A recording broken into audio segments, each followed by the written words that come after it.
Gálatas 5, del 1 al 12. Estad pues firmes en la libertad con que Cristo nos hizo libres, y no estéis otra vez sujetos al yugo de esclavitud. He aquí, yo Pablo os digo que si os circuncidáis, de nada os aprovechará Cristo. Y otra vez testifico a todo hombre que se circuncida, que está obligado a guardar toda la ley. De Cristo os desligasteis, los que por la ley os justificáis, de la gracia habéis caído.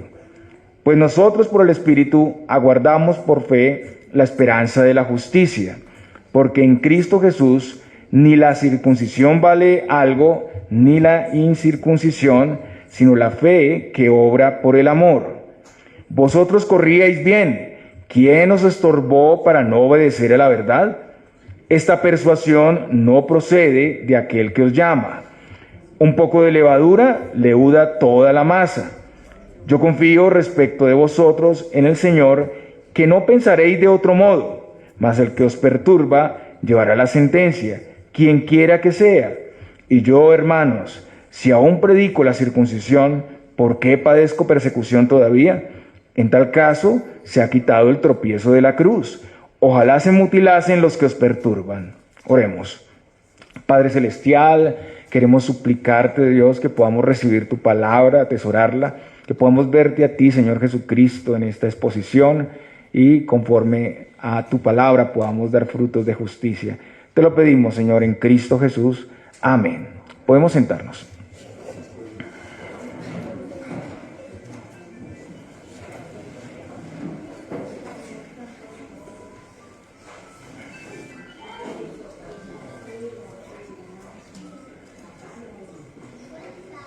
Vamos a poner silencio a los celulares para estar atentos a la palabra de Dios.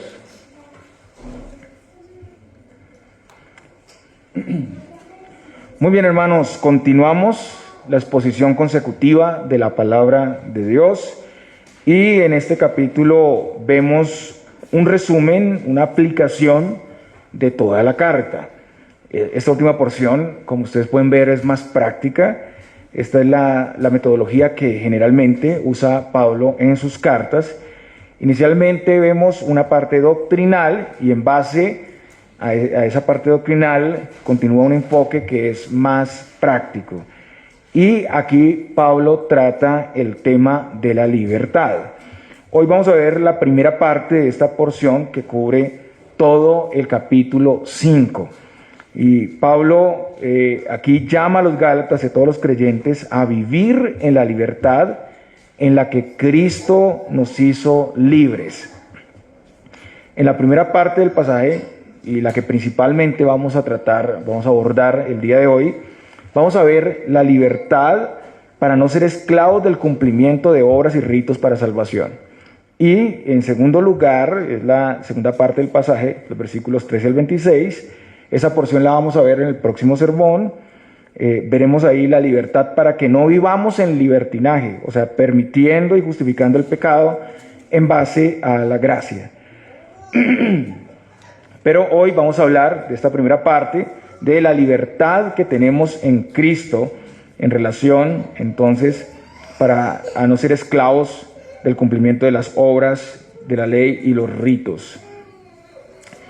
Hermanos, Cristo nos hizo libres, Él pagó el precio completo para nuestra salvación, pero estamos llamados a vivir en esa condición, en ese estatus que Él nos ha dado, a no esclavizarnos de vivir para conseguir en nuestras fuerzas la salvación. El punto es que esto es radical. Hermanos, ningún aditivo, escuchen bien al Evangelio, por pequeño que sea, ayuda o nos hace más aceptos. Antes, al contrario, nos aparta totalmente de Cristo. Nos aparta totalmente del Evangelio de gracia.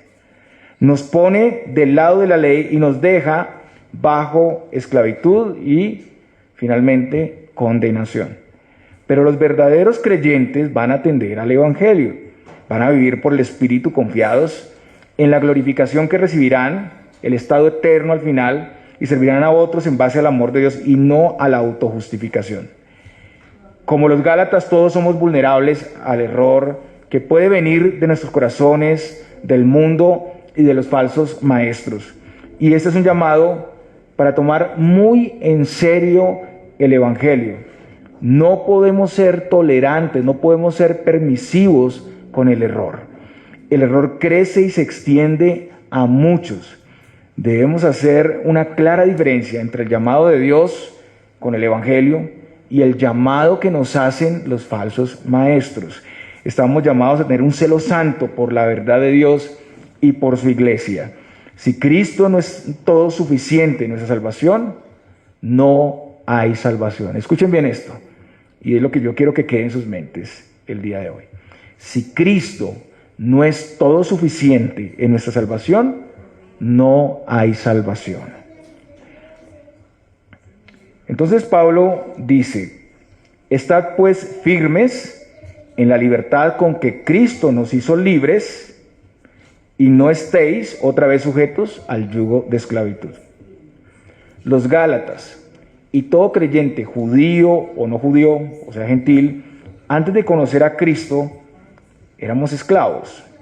Pero al ser redimidos por Cristo, fuimos hechos libres. Somos libres de la culpa y el poder del pecado, somos libres de la ira de Dios, somos libres de nuestros enemigos. Pero aquí Pablo se enfoca en no depender de un cumplimiento de la ley o rito o práctica para ser salvos. O sea, no estamos en una lucha por ganarnos la salvación por nuestros méritos cada día, porque Cristo ya consiguió nuestra salvación completa. Para nosotros era imposible, no es que la salvación sea difícil, es imposible. Solo Cristo podía hacerlo y Él nos da la libertad. Esa libertad ya fue conseguida por Él y fue completa, pero somos llamados a permanecer en ella. Estamos cada día creciendo en libertad. Mire lo que dice Pablo a los Corintios, 2 Corintios 3:17. Porque el Señor es el Espíritu, y donde está el Espíritu del Señor, allí hay libertad. Entonces Pablo llama a los Gálatas y a todos los creyentes a permanecer firmes en esa condición de libertad. La idea es la de un soldado que ante una batalla permanece firme, alerta, sin huir y vence al enemigo. O sea, esto es algo activo, es una responsabilidad que debemos cumplir. El soldado no solo está en la batalla, sino que está actuando, vence, avanza, en lugar de huir. El ataque viene de nuestros corazones, el ataque viene del mundo, el ataque viene de los falsos hermanos y falsos maestros. El enemigo es este antievangelio de la salvación por obras más Cristo. Lo que se infiere en este llamado es que aún después de creer en Cristo, aunque somos libres, continuamente vamos a estar tentados a vivir en esclavitud. Somos, hermanos, vulnerables. Entonces tenemos que resistir y combatir fuertemente contra esos enemigos. Pablo dice: y no estéis otra vez sujetos al yugo de esclavitud. El yugo era una pieza de madera para unir animales, para compartir una carga. El yugo figuradamente simboliza la sujeción, opresión o servidumbre, una carga pesada. En este caso, la sujeción o doctrina equivocada de la salvación por las obras. La salvación no solo en base a la obra completa de Cristo, sino añadiendo las ritualidades tradicionales, la ley del judaísmo. Los gentiles habían sido librados del yugo de la religión pagana y ahora pues no debían esclavizarse del yugo del judaísmo, que concordaba particularmente, el paganismo concordaba en esto con el judaísmo, en que tanto los paganos como los judíos o los judaizantes en ese tiempo estaban tratando de ganarse la salvación por lo que hacían. Tanto en el legalismo como en el libertinaje encontramos la misma situación. La base para las dos cosas es el cumplimiento y la aceptación. Los Gálatas iban a volver a experimentar la esclavitud, el temor, la frustración que tuvieron en el paganismo, pero ahora bajo el yugo de la ley. Y Pedro había hablado de un yugo pesado en relación a los judíos, precisamente en el Concilio de Jerusalén. Hechos 15:10 dice: ahora pues, ¿por qué tentáis a Dios poniendo sobre la cerviz de los discípulos un yugo que ni nuestros padres ni nosotros hemos podido llevar. O sea, Pedro dice que nadie puede cumplir ni ha cumplido en su totalidad la ley, ni las generaciones de judíos anteriores a ellos, ni ellos. ¿Por qué entonces iban a imponer algo que ellos no pueden cumplir a los gentiles, a los no judíos? Y verdaderamente vivir la vida cristiana en base al cumplimiento no llevará a nada, solo a la frustración y a la esclavitud. Nunca se puede cumplir. Y de seguir así rechazando a Cristo, se llega a la condenación. Solo Cristo puede quitar esa pesada carga y darnos libertad, y en Él recibimos también un yugo, pero Él dice que es ligero, Mateo 11, 29 y 30. Es ligera su carga. Porque nuestras responsabilidades en el pacto, pues no son para ganarnos la salvación, sino en profundo agradecimiento, en lealtad a una salvación tan grande que ya Cristo consiguió para nosotros. Entonces, hermanos, aquí hay un llamado no a la pasividad, no a la indiferencia, sino a la acción en el poder y la gracia de Dios. ¿Para qué? El propósito es contrarrestar todo llamado, sugerencia y tentación a vivir en dependencia de lo que podemos hacer para ser salvos, para crecer, vivir en el Evangelio de gracia, no dar un paso atrás al temor y a la incertidumbre, ¿no? Entonces ese es el llamado que nos da el Señor. Tenemos que poner los ojos en Él para dar estos pasos urgentes, y para eso tenemos que estar expuestos al Evangelio constantemente. Y ahora Pablo pasa a hablar de las implicaciones de vivir por la ley. El versículo 2 dice: he aquí yo, Pablo, digo que si os circuncidáis, de nada os aprovechará Cristo. ¿Qué era la circuncisión? Como ustedes saben, la circuncisión era un corte en el prepucio del hombre que simbolizaba, o era señal, era sello, del pacto hecho entre Dios y Abraham y su descendencia. Era una señal externa de una realidad interna. Cada persona que creía en el Dios de Israel con sus hijos, aún sus bebés, tenían que circuncidarse. Así entraban a formar parte de la comunidad del pacto, o sea, de la iglesia. La circuncisión nunca salvó a nadie, era señal y sello. No era la misma salvación, apuntaba a la salvación. No se puede confundir la señal con lo que señala. Solo era señal y sello del acuerdo de salvación y apuntaba precisamente a la obra de Cristo. Era una señal también cruenta, era un corte, dolía, había sangre. Apuntaba a las generaciones, porque era hecha en una parte que tenía que ver con las generaciones. Y desde el Antiguo Testamento era claro que la circuncisión era mucho más que una ritualidad física. Deuteronomio 10:16 dice: circuncidad pues el prepucio de vuestro corazón y no endurezcáis más vuestra cerviz. Y esto lo dice el Antiguo Testamento.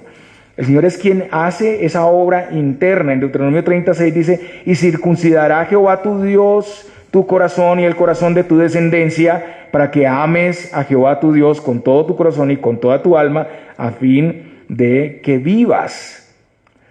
Pero viniendo Cristo, hermanos, muriendo en la cruz, la señal cruenta, o sea, con dolor y sangre de la circuncisión, ya no es necesaria. En Colosenses Pablo dice que nuestra circuncisión fue hecha por Cristo en el acto de quitar nuestro pecado. Está hecha en nuestro ser interno. Colosenses 2 del 11 al 13 lo muestra. Entonces concluimos que en Cristo ya fue cumplida la circuncisión. Ahora, el problema con los judaizantes es que llegaron a ver la circuncisión como un aporte o un requisito añadido a Cristo para ser salvos. En primer lugar, la circuncisión como señal pues ya no tiene vigencia. ¿Por qué? Porque esa señal fue reemplazada por el bautismo. Cada vez que una persona quería pertenecer al pueblo de Dios, era circuncidada. En el nuevo pacto, cada vez que una persona quiere vincularse a la iglesia, debe ser bautizada. Entonces, era una señal, ahora el bautismo, propia, digamos, o más apropiada en relación al resultado de la obra de Cristo, que es la purificación de nuestros pecados. Tiene agua, también apunta al derramamiento del Espíritu Santo, por eso el agua cae sobre la persona. Pero en segundo lugar, y más importante, porque es lo que se resalta aquí, circuncidarse para salvación era rechazar a Cristo. Y los Gálatas, a partir de la influencia de los falsos maestros, Ya estaban empezando a hacer algunas cosas en cuanto a la ley, adhiriéndolas a la obra de Cristo. Pero parece que todavía ellos no se habían circuncidado y estaban a punto de dar ese paso. Entonces Pablo igualmente quiere persuadirlos, al igual que la ley, la adherencia de la circuncisión implicaba alcanzar la salvación por medio de una acción ritual más Cristo. Pero si ellos se circuncidaban para tener salvación o una salvación más plena o más completa, pues lo que quiere decir aquí Pablo es que estaban rechazando a Cristo. De nuevo, un poco de adherencia a Cristo es adulterar el Evangelio. Si Cristo no es todo suficiente en la salvación, entonces no sirve para nada, no les aprovechará, no les salvará. Recordemos cuál era el pensamiento de los judaizantes, los que estaban influyendo a los gálatas. Su idea era que ellos sí creían en Cristo para ser cristianos, pero decían, pero tenemos que guardar los ritos del judaísmo. En Hechos 15 se muestra muy claramente que ellos pretendían que con eso fueran salvos, guardar la ley y guardar la circuncisión para ser salvos. Entonces, de la misma manera, hermanos, todo rito, incluso si alguien agrega el bautismo, que es una señal actual, pero si lo adiciona a Cristo como un cumplimiento ritual para ser salvo, con ese acto está perdiendo a Cristo y su salvación. Si se confía en eso más Cristo para salvación, Cristo no le salvará. O tomas la ley o tomas a Cristo. Pero si tomas la ley, para vivir por la ley, pierdes a Cristo. Eso es lo que está diciendo Pablo.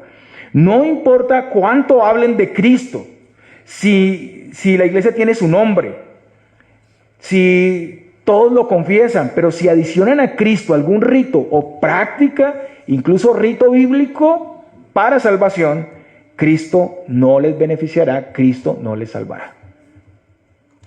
Hermanos, esto es tremendo, porque lo que hace Pablo es aclarar el Evangelio de una manera magistral y nos pone a todos a pensar, hermanos.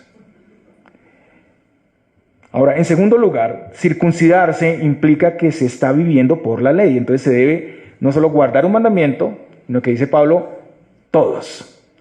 ¿Se acuerdan por allá de Santiago 2:10? Gálatas 5:3 dice, y otra vez testifico a todo hombre que se circuncida, que está obligado a guardar toda la ley. Él dice, otra vez testifico. O sea, ya Pablo ha enseñado esto repetidas veces. Si el enfoque es el cumplimiento de la ley, inmediatamente Cristo es rechazado como sustituto. Ya no tiene sustituto, que murió en la cruz. Y ahora la persona debe enfrentarse a la justicia de Dios en su propia capacidad sin el cumplimiento de Cristo. O sea, la persona para alcanzar la salvación no puede tomar a Cristo y un poco de la ley. No, tienes que tomar toda la ley y rechazar a Cristo. Si te vas por la ley, por un mandamiento, entonces tienes que dejar a Cristo a un lado y vivir por tu propia justicia. Si lo hace, inmediatamente pasa a estar bajo el yugo de la ley. ¿Y qué implica esto? Que tiene que ser perfecto. Tiene que tener la justicia de Jesucristo. Y hermanos, ninguno de nosotros podemos alcanzar esa medida. Los que quieren ser justificados por la ley, entonces han rechazado a Cristo. Esta es la conclusión de Pablo. Él dice, de Cristo, escuchen bien, os desligasteis, los que por la ley os justificáis, de la gracia habéis caído. Los que pretendan vivir por la ley en base a su cumplimiento para ser salvos, rechazan la salvación en Cristo. Pero tengamos cuidado aquí, hermanos, porque alguno podría decir, entonces la salvación se pierde. Pero no es que pierdan la salvación, es que nunca la han tenido y por eso rechazan recibirla por gracia. Se desconectan de Cristo como sustituto y fuente de vida. Han rechazado la vida verdadera. La idea es más como que naufragaron de la fe, que es también algo que vemos en el Nuevo Testamento, en otros textos. Por ejemplo, Pablo dice a Timoteo de algunos, 1 Timoteo 1:19, manteniendo la fe y buena conciencia, desechando la cual naufragaron en cuanto a la fe algunos, no eran ustedes, naufragaron en cuanto a la fe. Y ustedes saben lo que es un naufragio, ¿cierto? El barco se hunde. Ellos naufragaron de la fe, se sumergieron en sí mismos, ellos mismos. Al desechar la verdadera fe, el evangelio verdadero, estos se apartan de la gracia y se sumergen en su error que les llevará a la condenación. Tal vez estuvieron cerca, tal vez lo gustaron, pero su fe no era verdadera, su fe no era genuina, están como sus propios salvadores, entregados a sí mismos para cumplir la ley, por eso se sumergen, por eso caen. Un comentarista dice que son como las flores marchitas que caen al suelo. Y bueno, esta ilustración es muy clara en la vid y los pámpanos, ¿cierto? Las ramas que no dan fruto son cortadas y echadas al fuego. Las que dan fruto son podadas por Dios para que den más fruto. Los que se apartan de la gracia y permanecen así es porque no confiaron en ella, aunque parecía que lo hacían. No importa si dicen que creen en Cristo o si se sienten creyentes, si están añadiendo a sus acciones o ritos para ser salvos, se alejaron de Cristo y su gracia. Se salieron del camino que conduce a la vida eterna. Se desligaron de la vida verdadera para dar fruto por sí mismos, y dar fruto por sí mismos es imposible. El mismo Señor Jesucristo dice que sin Él nada podemos hacer. Y Pablo hace diferencia entre los que son del Señor y los que no, cuando dice en el versículo 5, pues nosotros, por el Espíritu, aguardamos por fe la esperanza de la justicia. Para el creyente, no es su propia capacidad, no es su propio mandamiento adherido o su propio rito, es el Espíritu, la fuente de fuerza y confianza hasta el final. Los que son de Cristo tienen el Espíritu, y por el Espíritu los creyentes pueden aguardar, no cumplir, aguardar la esperanza de la justicia que ya consiguió Cristo, que ya cumplió Cristo. Eso es diferente. Él es las arras de nuestra herencia, en Él tenemos todo lo suficiente para permanecer. Ya fuimos declarados justos en base a la obra de Cristo, y en el futuro esa justicia será declarada públicamente. Los hijos de Dios al final de los tiempos serán dados a conocer en el día que el Señor venga. O sea, este pasaje hace referencia a ese estado final de justicia del que seremos embestidos o revestidos, digámoslo así. El tiempo de la glorificación, cuando el Señor venga por segunda vez. Esa justicia no tiene base en nuestra capacidad, sino en la obra todo suficiente de Cristo. En ese momento recibiremos cuerpos glorificados y santos, cuerpos que ya no volverán a morir nunca más. Entonces aquí vemos una gran diferencia. Unos se conducen por su propia capacidad, los que confían en sus obras, así sea un mandamiento, pero otros, los creyentes, son guiados y suplidos por el Espíritu. El Espíritu lleva a los creyentes a no mirar a su propia justicia, sino a la de Cristo, que se nos ha imputado para salvación. Y por el Espíritu tenemos esa seguridad, esa certeza en la justicia de Cristo que nos hace aceptos delante de Él para toda nuestra vida, y que se va a manifestar plenamente al final de los tiempos. Él nos preserva en esa confianza hasta el final. Entonces, por medio de la fe y el Espíritu podemos aguardar ese estado de justicia futura que tendremos. El Espíritu nos permite vivir en la confianza de que seremos glorificados. No deberíamos vivir como haciendo pagos de justicia para ese estado final, ese estado eterno, sino más bien confiados que tendremos esa justicia porque Cristo ya ganó esa justicia, porque Cristo es nuestra justicia ya. Y Pablo dice, porque en Cristo Jesús ni la circuncisión vale algo, ni la incircuncisión, sino la fe que obra por el amor. Entonces, tanto el que está circuncidado como el que no lo está, son iguales. Ninguno es mayor o inferior al otro en la salvación. Ninguno tiene algo más que aportar a la salvación. 1 Corintios 7, 18 dice, ¿fue llamado alguno siendo circunciso? ¿Qué es ese circunciso? ¿Fue llamado alguno siendo incircunciso? No se circuncide. Ni el judío, ni el gentil, ni el que es juicioso, ni el que ha tocado fondo en una vida inmoral, tienen algún poder o ventaja ante Dios para ser aceptados, o para estar más cerca, o para estar más lejos. Todos estábamos lejos, todos estábamos perdidos, todos somos salvados únicamente por la gracia de Dios. No hay otra manera, hermanos, no hay otra manera. Lo importante no es un estado o el otro, no es lo que tú tienes o no tienes, sino la fe que obra por el amor. La fe se contrapone a la ritualidad para salvación. La fe es la confianza en la promesa de salvación hecha a Abraham, que se cumplió plenamente en Cristo, su simiente. Pero la fe no es un aporte humano, es un medio. Como Pablo lo dice también a los romanos, por tanto es por fe, para que sea por gracia. O sea, para que sea del amor de Dios libre, y no por nuestra capacidad. Y esta fe obra por el amor. En Cristo tenemos el mayor ejemplo de amor. Ahora actuamos no en base al cumplimiento para aceptación, sino que siendo aceptados somos libres de actuar con un amor libre y sincero. No obramos con el propósito de ser más amados, más cercanos, más hijos. Ya somos los más amados. Ya somos cercanos a Dios. Ya somos hijos. No podemos ser más que eso. Sino que obramos precisamente en esa posición que Dios nos ha dado, y esa condición, hermanos, no varía por nuestros actos. No varía por nuestros actos. Yo sé que en algún momento nos sentimos menos hijos. Pecamos y hay momentos que siente uno como que está lejos del Señor. En la promesa del Señor y lo que Él proveyó es para estar con nosotros siempre, para siempre.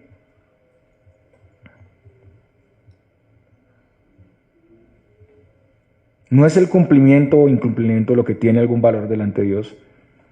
Ya no vivimos en función de ser aceptados, sino que es el amor de Dios, su aceptación y gracia, lo que motiva nuestra fe para orar. Y tenemos que repetirnos una y otra vez este evangelio para caminar en este peregrinaje cristiano.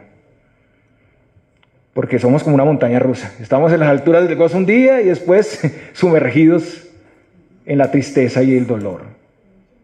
Pero Cristo nos muestra que Él nos sostiene, que la salvación es segura en Él. El amor de Cristo nos motiva cada vez más para servir entonces unos a otros con toda libertad. En primer lugar, preguntémonos, ¿nuestra fe tiene obras? Preguntémonos eso. Examinemos si el amor de Dios derramado en nosotros es lo que motiva nuestro amor a otros. O lo que nos motiva a obrar es simplemente el ser aceptados o aprobados por Dios o por otros. ¿Solo actuamos en base a un cumplimiento religioso? Revisemos si nuestro amor se ha enfriado, porque eso es otra cosa que pasa también. Revisemos si nuestro amor se ha enfriado. Vivir enfocados en requisitos legales como cumplir o no cumplir nos conducen a una vida de competitividad, de conflicto, donde no obramos por amor, sino en base a satisfacción, en base a orgullo personal. Y es un claro indicio de que no estamos mirando al amor de Cristo, sino a nosotros mismos. Ahora, después de definir con claridad la doctrina de la justificación por la fe, Pablo pasa a hablar de la razón del desvío de los Gálatas. ¿Qué fue lo que pasó con los Gálatas? Es lo que Pablo aquí se pregunta. Y es que el comportamiento de los Gálatas contrasta con lo que dice este evangelio, con el llamado de Dios. Entonces Pablo recuerda ese tiempo inicial de la conversión de los Gálatas y la plantación de las iglesias. Bueno, nosotros también somos llamados a recordar ese tiempo inicial de nuestra fe, mis hermanos. ¿Cómo éramos nosotros, no? En ese, digámoslo así, primer amor, aunque hay un contexto ahí en ese pasaje que habla del primer amor. Y Pablo aquí usa una metáfora. Es la metáfora de las carreras que se hacían en este tiempo en el estadio. Ellos estaban corriendo, la vida cristiana es como una carrera donde todos estamos corriendo, y les dice, pues ustedes eran buenos atletas, ustedes venían corriendo muy bien, venían avanzando a buen paso hacia la meta, pero algo se atravesó y les obstaculizó el paso. ¿Qué ocurrió? Pensemos, hermanos, si eso está pasando en nuestras vidas, ¿qué es lo que se nos atravesó? ¿Qué es lo que nos está haciendo fríos en el amor y vivir como en un estado religioso? Hay algo que tuvo que haber pasado. Pablo quiere que los Gálatas identifiquen el impedimento a esta meta. Y son los que les han traído esa falsa doctrina de adherir obras y ritos a Cristo para ser salvos. Porque toda la palabra de Dios enseña la justificación por la fe.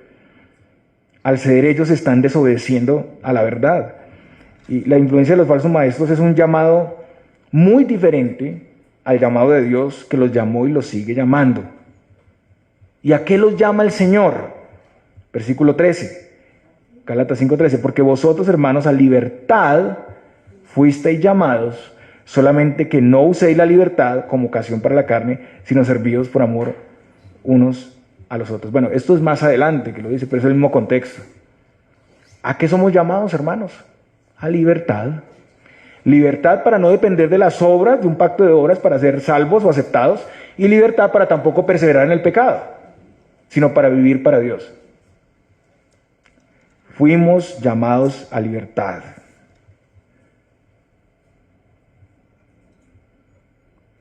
Pero hay algo más, fuimos llamados también a libertad para servicio y amor de unos por otros, sin ninguna pretensión.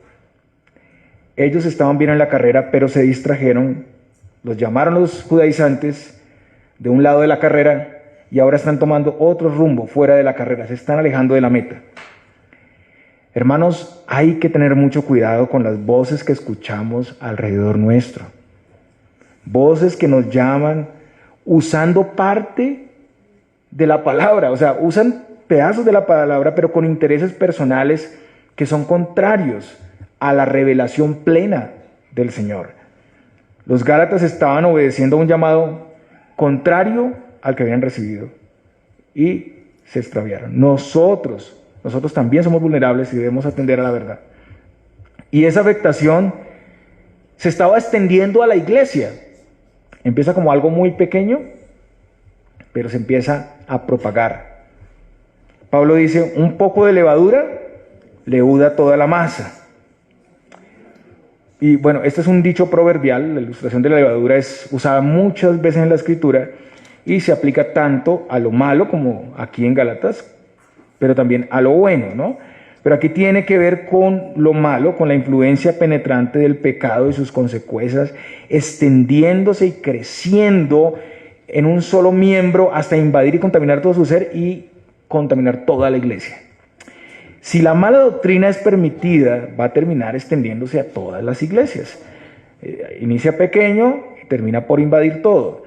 El Señor nos ha hecho parte de la iglesia, su cuerpo, somos miembros los unos de los otros, entonces el pecado, la mala doctrina permitido, no solamente infecta a la persona, sino que se va a extender invasivamente contagiando a los demás. El pecado jamás, hermanos, puede ser considerado como pequeño, como insignificante.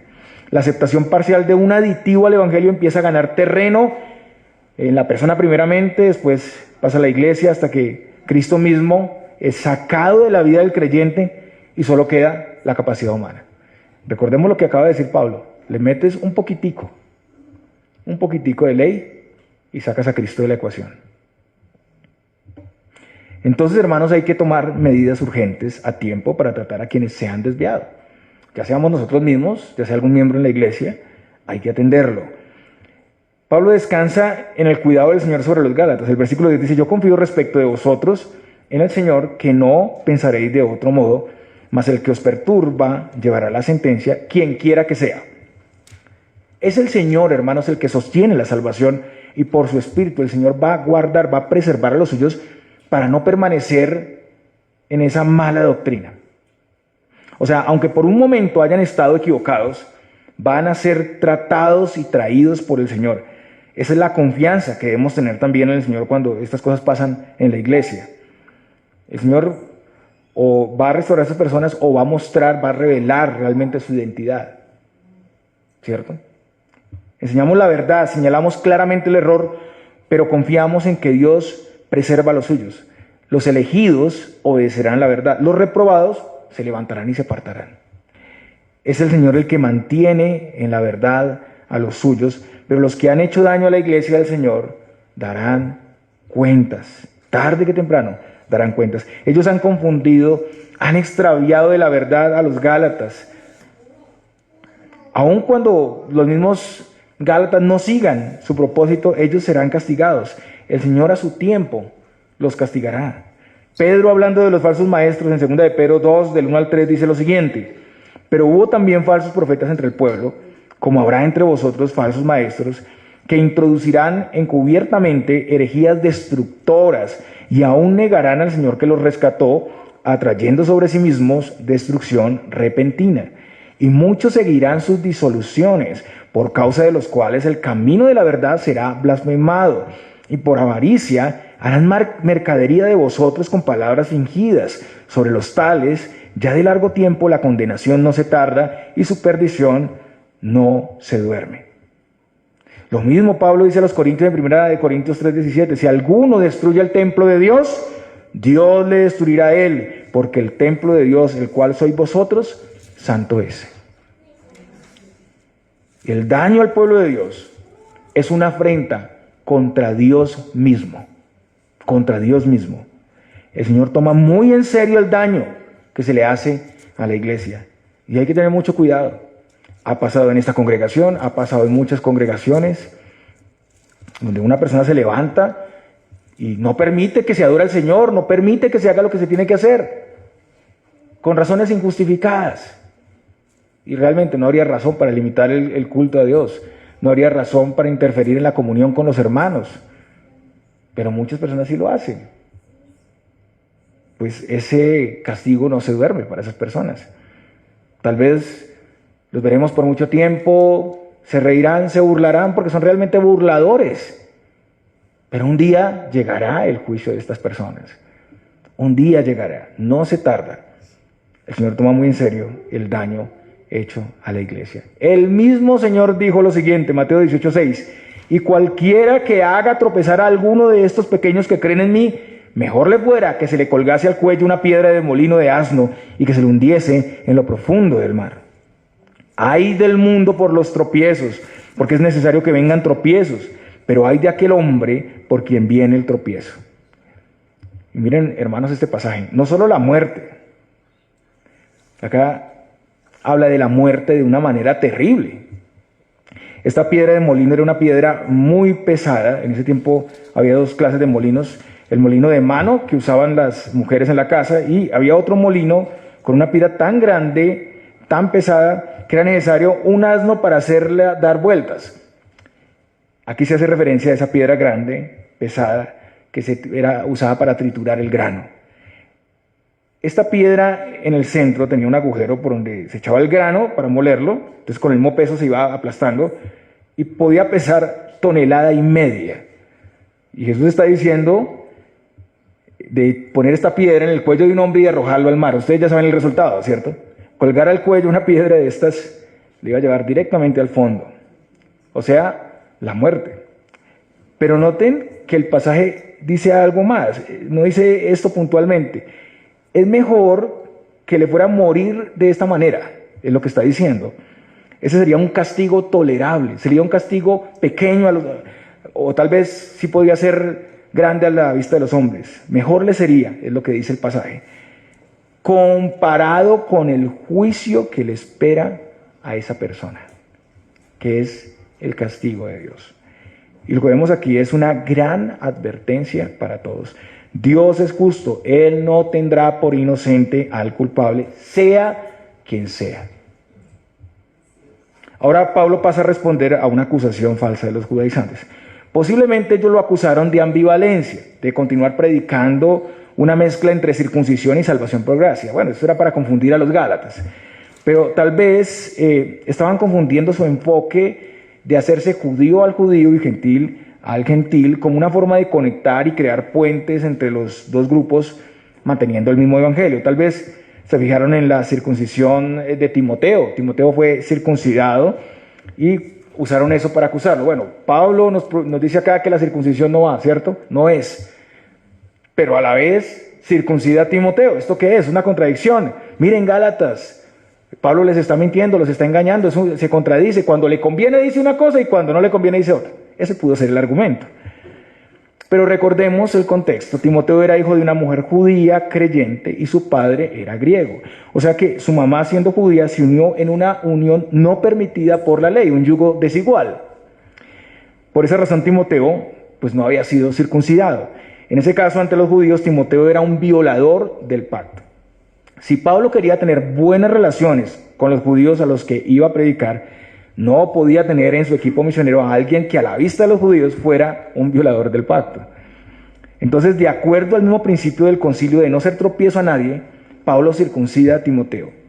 Pero aquí no se trata de circuncisión para ser aceptado por Dios como un requisito de salvación. El mismo Pablo y el concilio del capítulo 15 de Hechos se opusieron a eso, sino que se refiere a no ser tropiezo a sus oyentes judíos en esos lugares. Si Timoteo iba a ser un pastor a judíos y gentiles, estaba bien que se circuncidara para no ser tropiezo a la fe de los judíos. Entonces esto se hace de manera única, tampoco se le manda a todos. Y solo por no ser tropiezo a esas personas, pero nunca como un cumplimiento de la ley para salvación. En todo eso vemos que los falsos maestros pues inventan mentiras de los verdaderos maestros y así confunden a las personas. ¿Cuántas veces hemos visto eso? Personas indignadas porque no se les permite hacer lo que quieren, entonces empiezan a inventarse chismes, empiezan a decir cosas contra los verdaderos maestros para poder desacreditarlos con la congregación. Eso es lo que buscan ellos. El Señor Jesucristo mostró que estas eran las cosas que iban a pasar a los creyentes, pero también dijo que en esto serían bienaventurados. Bienaventurados sois cuando por mi causa os vituperen y os persigan y digan toda clase de mal contra vosotros, mintiendo. Versículo 11. Y yo, hermanos, si aún predico la circuncisión, ¿por qué padezco persecución todavía? En tal caso se ha quitado el tropiezo de la cruz. Si en unidad con los judaizantes Pablo predicara la circuncisión para salvación, entonces no tendría ningún tipo de persecución. La cruz no sería un tropiezo para ellos. Antes de conocer a Cristo, Pablo, como judío, enseñaba de la ley y la circuncisión como un pacto de obras. Eso lo sabemos. O sea, él enseñaba que se necesitaba eso para ser salvo. Pero cuando él conoció a Cristo en el camino a Damasco, su posición cambió radicalmente. Entonces, añadir a su mensaje actual la circuncisión para salvación, lo que haría sería ponerlo de amigo de los judaizantes. No habría conflicto. También recordemos que para estas personas la fe en la obra sacrificial de Cristo, como un sustituto, cumpliendo en nuestro lugar todas las demandas de la ley sin el cumplimiento humano y sin hacerse judío para ser salvo, era algo ofensivo. 1 Corintios 1:23 dice, pero nosotros predicamos a Cristo crucificado, para los judíos ciertamente tropezadero y para los gentiles locura. Era un tropiezo para ellos. No soportaban la idea de que Cristo pagó todo en la cruz y que el hombre no puede aportar nada, ningún cumplimiento, rito, ley para ser salvo. Entonces, si Pablo predicaba la circuncisión, los judaizantes no se ofenderían con su mensaje y nadie lo perseguiría. Recordemos, Ismael siempre perseguirá a Isaac, ¿no? Así como pasó en la historia. Quienes creen en la salvación por obras perseguirán a los que creen en la salvación por gracia. Esa es una realidad presente en todos los tiempos. Y Pablo dice además, ojalá se mutilasen los que os perturban. Y aquí es complejo entender las motivaciones de Pablo y cómo dijo esto, pero podemos ver que Pablo, llevado por el celo de Dios, viendo las terribles consecuencias de un falso evangelio, dice que los judaizantes no se deberían limitar a circuncidarse. Lo que dice Pablo es, ojalá se castraran. Eso es lo que dice literalmente ahí.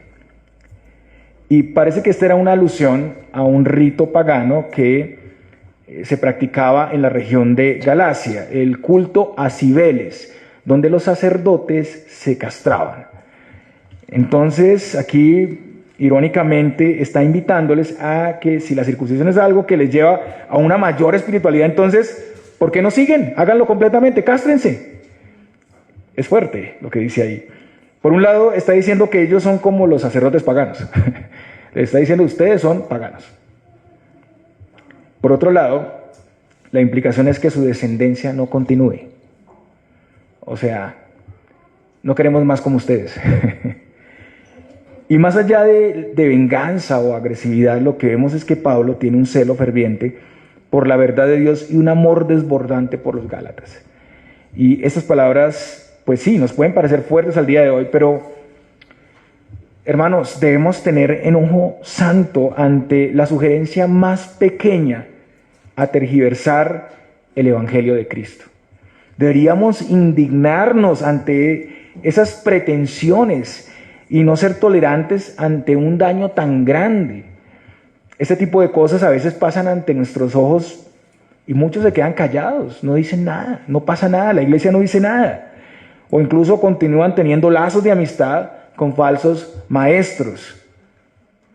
Pablo ya ha dejado claro que el que traiga otro evangelio es anatema, y eso significa maldición, está bajo maldición. Y debemos tener cuidado con esto porque el falso evangelio sigue confesando doctrinas cardinales, pero agrega un poco de ritos, un poco de ley, y con eso invalida todo el evangelio. Ellos pueden usar lenguaje cristiano, pueden decir creer y confesar los credos de la iglesia, pero aún así confesar que se necesita guardar algo para ser salvos, y eso se constituye otro evangelio. Y ya saben, si ponemos algo, sacamos a Cristo y nos vamos por la ley. Al igual ocurre en la misma iglesia cuando se pretende adicionar el bautismo a la salvación, para la salvación, el sabbat, ¿no? Si no guardamos ese día, entonces tiene que ser el sabbat, y entonces si no, para salvación. O cuando se eleva a requisito para salvación cualquier tradición o forma en el culto y en la práctica. Entonces, si ustedes no son cristianos, si no hacen esto en el culto, ¿sí? Si ustedes no usan estos instrumentos, ustedes no son cristianos. Si ustedes no hacen esto, ustedes no son salvos. Bueno, nuestra relación con ustedes se reduce, como estaba haciendo Pedro con los judíos y los gentiles, ¿no? Porque ustedes no son tan cristianos como nosotros. Cuidado con eso. Agar e Ismael deben ser sacados de la casa. La salvación por obras no puede cohabitar con el evangelio de gracia. El Señor les bendiga, mis hermanos.